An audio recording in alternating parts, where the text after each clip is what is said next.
Budget 2025 reflects strong governance and rapid economic advancement. Domestic labour market projected to remain stable in 2025.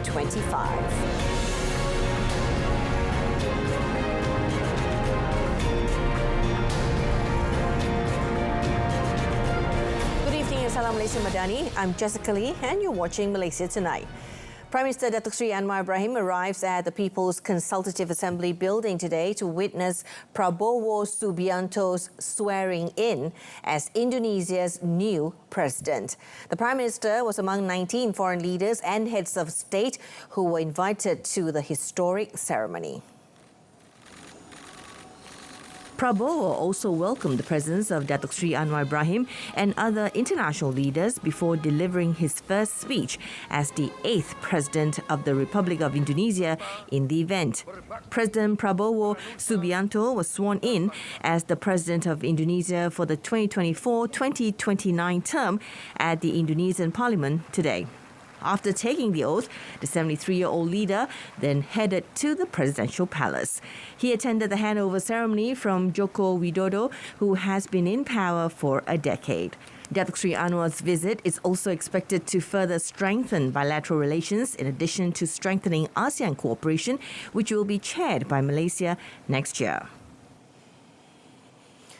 The largest budget allocation of 421 billion ringgit for 2025 reflects the outcomes of strong governance, careful fiscal management and the rapid economic advancement of the country. Economy Minister Rafizi Ramli said these factors allow the government to spend more but still remain on the responsible fiscal target that has been set, as well as the commitment to continue reducing the national debt. Jadi hutang tahunan itu daripada 100 bilion tahun 2022 dia turun 95, 90, 85, tahun depan 80 bilion. Kerana dari segi fiscal glide itu ialah kita perlu mengurangkan hutang baru tahunan ini untuk kita mencecah sekitar 60% hutang kepada GDP menjelang 2028. Describing the budget as complying with all the government's plans, Rafizi said it provides space and important focus in line with the Madani economy, which is to raise the economic ceiling and income floor of the people. He said this after officiating the National Statistics Day celebration and the pre-launch of the Department of Statistics Malaysia website.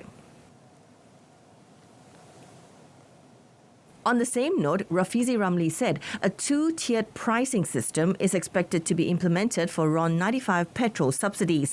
However, the specific mechanism for this system will be decided at a later date, as the government is still in discussions with various stakeholders, including the Petrol Dealers Association. Tapi bila kita nak buat tiered pricing kepada petrol, sudah tentu mekanismenya itu perlu berlainan dan perlu dibincangkan dengan lebih lanjut kerana dia melibatkan 30 juta orang. Konsep dia tiered pricing. Last Friday, Prime Minister Datuk Seri Anwar Ibrahim announced that targeted subsidies for RON 95 petrol would be implemented by mid-2025. Now, 2025 budget is considered forward-thinking with a more serious emphasis on long-term economic restructuring. Chief Secretary General of Treasury, the Ministry of Finance, Datuk Johan Mahmud Marikan said this initiative makes Malaysia more competitive at the regional and international level. It also increases global competitiveness by supporting sectors such as semiconductors, green energy, Islamic finance and digital transformation. Konsep supaya kita nak memacukan pembaharuan, nak pastikan negara maju, negara makmur. Daripada kemakmuran tersebut, kita nak pastikan bahawa kemakmuran tersebut dapat dimanfaatkan oleh rakyat secara terangkum. Ini dilihat sebagai satu tema yang dicerminkan dalam pelbagai langkah dalam belanjawan 2025. The 2025 budget is also considered fiscally prudent and emphasizes the development of a stronger safety net. He said this in narrative khas pasca Belanjawan 2025 at Angkasa Puri, Kota Media. Now, Budget 2025 also provides significant support to further accelerate Malaysia's digitalization, encourage the adoption of artificial intelligence (AI), and drive inclusive growth. In a statement, the Malaysian Digital Economy Corporation, or MDEC, said the support will further position Malaysia as a leading digital hub within the ASEAN region. With strategic initiatives in place, Malaysia is future-ready and well-equipped to drive regional collaboration in key areas such as AI. The proposed budget provides incentives to both local and foreign investors to continue investing in Malaysia, especially in high-value activities, including digital services. The nation's small and medium enterprise, or the SME community, also stands to benefit from initiatives to embrace digital tools for greater productivity and operational efficiency, enabling SMEs to survive and thrive in an increasingly competitive global economy. The increase in the threshold value of the windfall profit levy, or the WPL, on palm oil prices is expected to provide indirect benefits to settlers. Now, the move seeks to increase Felda's income, particularly through FGV Holdings Berhad, further increasing the value of the company's profits for the well-being of its settlers. In a statement, Felda said the review of the market price range structure and crude palm oil export duty rate will start in November this year. Now, this is to ensure that palm oil market prices remain stable and provide more sustainable income to smallholders and settlers. Meanwhile, the minimum wage increase to 1,700 ringgit is expected to attract more local workers to the plantation sector. Now, this makes more farm labour jobs attractive and reduce dependence on foreign workers. These steps show the government's commitment to strengthening the country's oil palm plantation sector, ensuring that it remains competitive and contributes to the economy and the well-being of settlers and smallholder communities. Johor Police crippled a drug syndicate using vape devices with the arrest of 3 individuals during a special operation involving 3 separate raids in and around Johor Bahru from Wednesday to Thursday last week. Johor Police Chief Dato' M. Kumar said more than 21 kilograms and 590 milliliter of ecstasy powder, ketamine, shabu, aramine and marijuana in various form and worth 3.7 million ringgit were seized. The syndicate is believed to have rented a gated and guarded apartment for a short period to avoid detection. He noted that the syndicate, which has been active since August, used the apartment as a storage and processing facility for repackaging drugs before distributing them to the local market. Dan kita tengok MO dalam kumpulan ni, Pangsa Puru ni dia baru sewa tau. Baru seminggu sewa. Tapi aktiviti ini kita dah kesan sejak 2 bulan kumpulan ini aktif.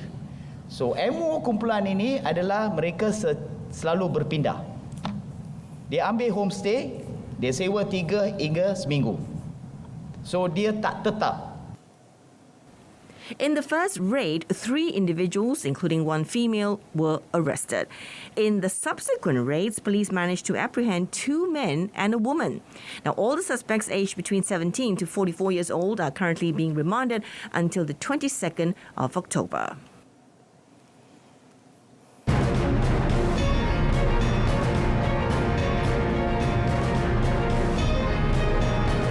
In our business segment, ringgit to remain stable against bullish greenback.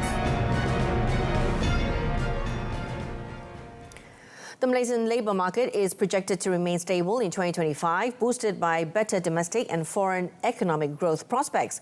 Now, according to the 2025 Economic Outlook report released by the Finance Ministry, the unemployment rate is forecast to improve further to 3.1% in 2025, while total employment is projected to grow by 2.1% to 16.6 million people. The report said more than 80% of employment opportunities are concentrated on the services and manufacturing sectors. It also stated that the implementation of the multi-tiered levy system, as well as the adoption of automation and advanced technology, will support policies to reduce dependence on low-skilled foreign workers. However, the hiring of expatriates is projected to increase marginally to meet the demand for skilled talent in critical jobs.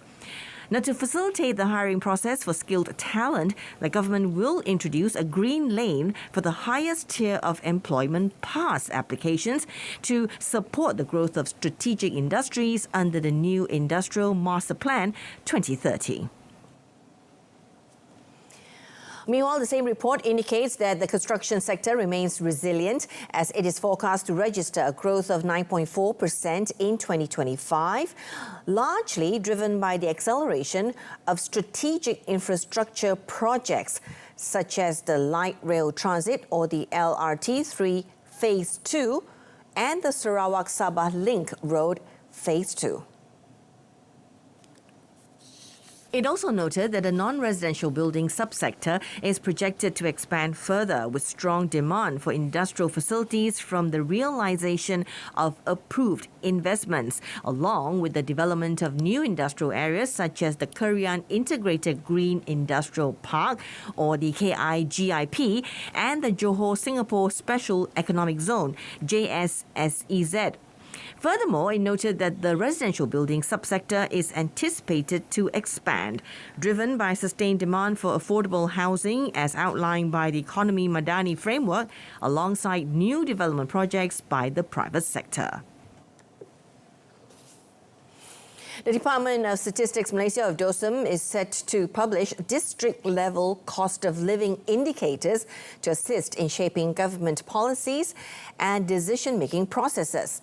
Now, Chief Statistician Datuk Sri Dr. Muhammad Uzair Mahidin said the report would enable the public to better understand the cost of living in their respective areas, while also fostering a closer connection between people and data that affects their daily lives.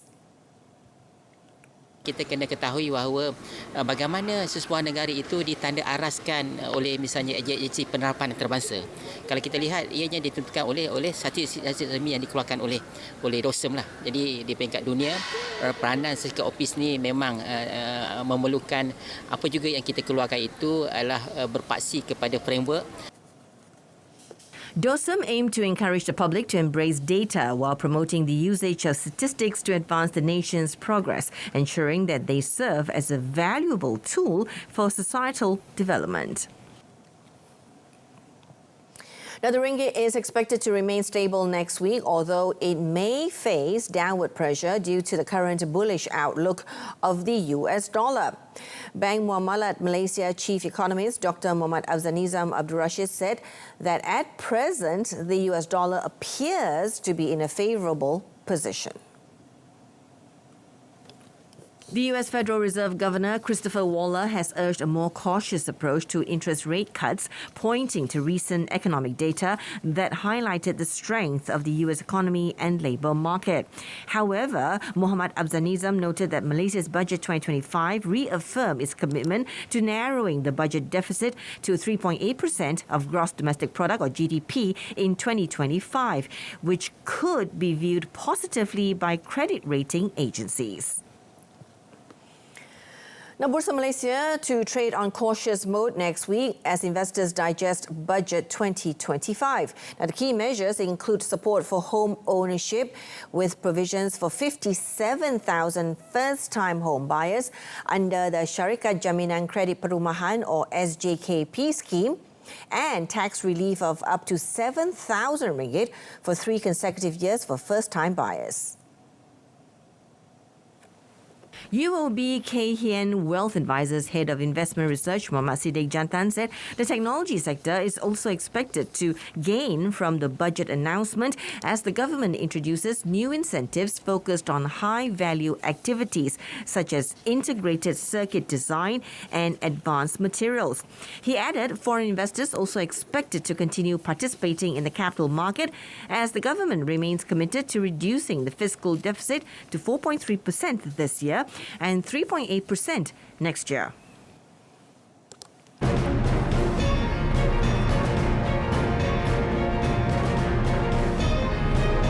On the foreign front, Israel intensifies strikes on southern Lebanon.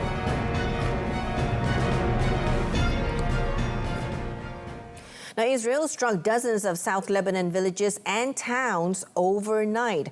The official national news agency said that they had targeted dozens of locations, including the city of Nabatea, for the third time this week. It added Israeli jets have conducted strikes on more than 50 towns and villages. The agency noted that Israel's strikes on Beirut hit a residential building in Harat Hirik near a mosque and a hospital. Now, also on Sunday, Israel airstrikes targeted several South Beirut neighborhoods after the Israeli army warned civilians to evacuate the stronghold of Lebanon's Hezbollah movement. Late last month, Israel launched an intense air campaign on Lebanon and sent in ground forces after nearly a year of cross-border exchanges with Hezbollah over the Gaza war. Since then, the war has killed at least 1,454 people in Lebanon, according to a tally from Lebanese Health Ministry figures, though the real toll is likely higher. Now, North Korea's top diplomat on Sunday criticized the new sanctions monitoring team led by the United States as unlawful and illegitimate, warning countries involved in the entity would face a dear price. The 11-member team was named earlier this month after Russia in March vetoed the renewal of a panel of UN experts monitoring international sanctions on North Korea imposed for its banned nuclear and weapons programs. Since the Russian veto, South Korea and its allies have worked to apply different methods to monitor sanctions, leading to the formation of the new group. North Korea's Foreign Minister Choi Son-hui, in a statement, said such a monitoring mechanism is utterly unlawful and illegitimate. The criticism comes on the heels of a report by the South Spy Agency that North Korea has sent a large-scale troop deployment to support Moscow's war in Ukraine, with 1,500 special forces already training in Russia. Now, Seoul also claims that Pyongyang has been shipping arms to Moscow to use against Kiev. Cho did not address the alleged deployment in the Sunday statement, while Pyongyang has previously denied any sanctions-busting weapons trade with Russia. Over in South America, Cubans took to the streets of Havana, banging pots on Saturday to protest blackouts across the island after state-run media earlier reported the national grid had collapsed for a second time in 24 hours. Now, protesters in the capital used rocks and a dumpster to block a street, hindering traffic as they banged pots to demand swift action to restore the power on the island.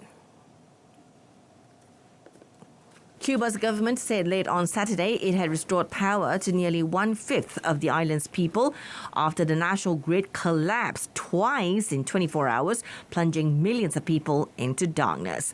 The unprecedented nationwide blackout is the latest blow in the nation of 10 million already suffering from dramatic shortages of food, medicine, and fuel. Cuba's electrical grid first failed around midday on Friday after one of the island's largest power plants shut down.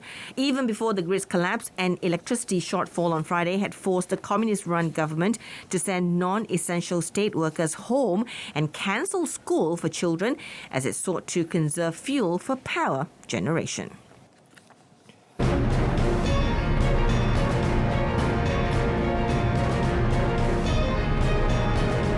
Up next in sports, Bournemouth break Arsenal unbeaten run.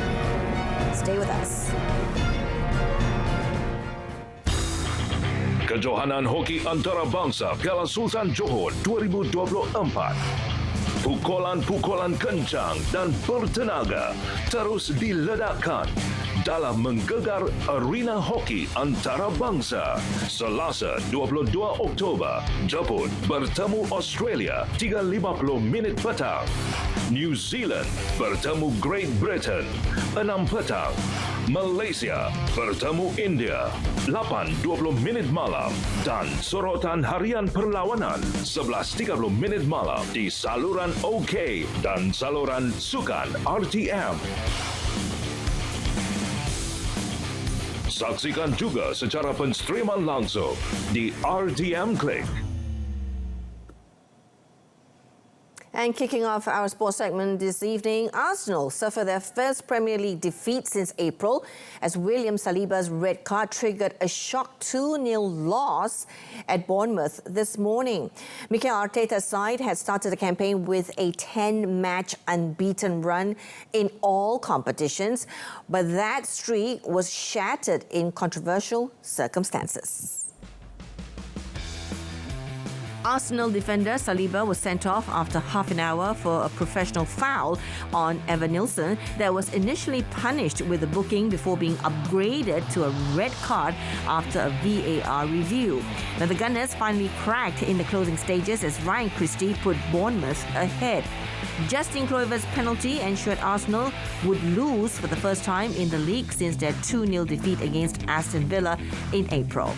It was a bitter blow for Arsenal, who would have gone top with a victory, but now have to face title rivals Liverpool next weekend without the suspended Saliba. Third place Arsenal will be 4 points behind Liverpool by then if the leaders defeat Chelsea at Anfield tomorrow. Lionel Messi and Major League Soccer's Inter Miami were awarded a spot in next year's 2025 FIFA Club World Cup. Now, FIFA announced Miami's addition to the Club World Cup after Messi scored a hat-trick in the Herons' 6-2 victory over the New England Revolution to finish the MLS regular season with 74 points. Miami had trailed 2-0 before Suarez scored twice before halftime to send Gerardo Martino's team in level at the interval. Now, goals from Argentine Luca Langoni and Colombian Dylan Borrero in the 34th minute had the home crowd chanting for Messi's introduction from the bench, but it was Uruguayan Suarez who began the comeback. A firm left-foot finish from the former Liverpool and Barcelona striker pulled one back after good work from David Martinez. Then Suarez leveled with a fine solo finish, making space for himself and switching to his right foot before drilling home. Messi came off the bench in the 58th minute and immediately helped put the team ahead, finding Jordi Alba, who set up Benjamin Crescemachi for a tap-in. Now, Messi then made it 4-2, collecting a back-heeled pass from Suarez before brilliantly blasting into the far bottom corner. The Argentine was on target again when he lashed on to a superb pass from Jordi Alba and made no mistake, and then he completed his hat-trick in the 89th minute. In sailing, New Zealand retained the America's Cup with a 7-2 series win over Britain on Saturday, sparking wild celebrations on board their sleek AC-75 before heading back to shore to be met with a traditional Maori welcome. Now, the victory makes it a third win in a row for the New Zealand team, who successfully defended the Owl Mug, which they had won in Auckland in 2021 and in Bermuda in 2017. The British boat crossed the start line a knot faster than their opponents, and the teams exchanged the lead until New Zealand pulled ahead by 200 metres at the first gate. The Kiwis extended their lead to 22 seconds by the second mark, but Ineos continued to fight relentlessly and cut the gap significantly in the third and fourth legs. Now, the right side of the course offered higher pressure, and New Zealand did a good job of defending it, denying Britain a way back in. Now, New Zealand are the first nation to lift the trophy in 3 consecutive editions since the United States in 1987, 1988 and 1992. Now, Britain reached the America's Cup for the first time in 60 years, but have still never won the competition, which started 173 years ago with a race around the Isle of Wight. And in MotoGP, an unrelenting Marc Marquez edged championship leader Jorge Martin in a titanic battle with Francesco Bagnaia relegated to third.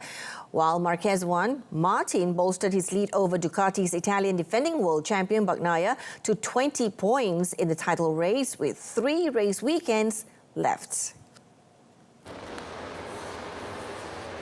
On a sunny but windy afternoon, Martin held his lead into the first corner and put the hammer down. Marquez, though, had a huge wheel spin when the lights went out and plunged from second to 7th as Bagnaia maneuvered up to second from 4th.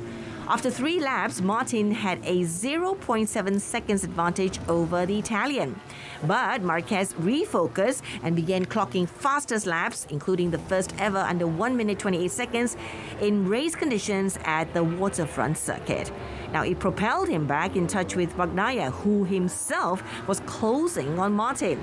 Marquez made his move on the Italian on lap 12 of the 27-lap race to go second, signaling a battle was on for first. Now, with 10 laps to go, Martin was just 0.225 seconds clear of Marquez, with Bagnaia drifting 1.7 seconds behind. Marquez pounced with 4 laps to go and Martin went wide at turn 4 to take the lead for the first time. Now, Martin snatched it back a lap later before Marquez almost immediately responded to secure his 3rd victory of the season.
And that's it for this evening. In our top story tonight, Budget 2025 reflects strong governance and rapid economic advancement.